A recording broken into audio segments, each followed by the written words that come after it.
We're finally going to study the effects on these chemicals and finally get to the bottom of what effect this terrible train crash and the ensuing consequences had on the people of East Palestine. The National Institute of Health, under my direction, has launched a 5-year, $10 million research initiative to address health outcomes stemming from this calamity.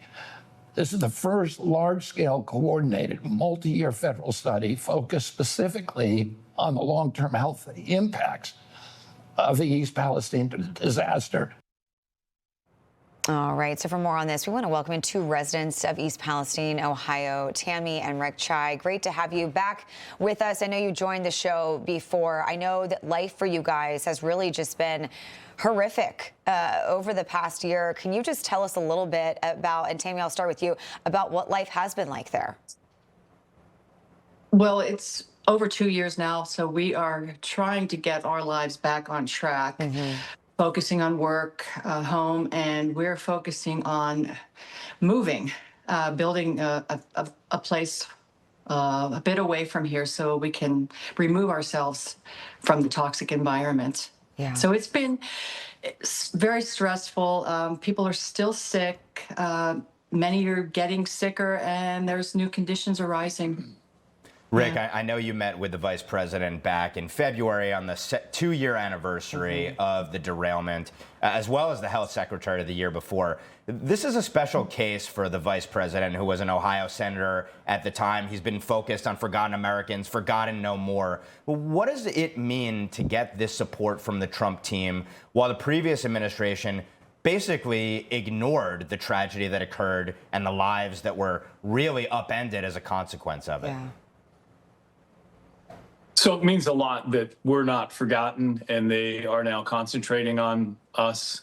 I want to say a couple things. Number one, if you want to know what's going on the ground, Facebook, East Palestine Off the Rails is our site. And with all the mess the world is in now, we really appreciate them still thinking about us. I will say that it's a start.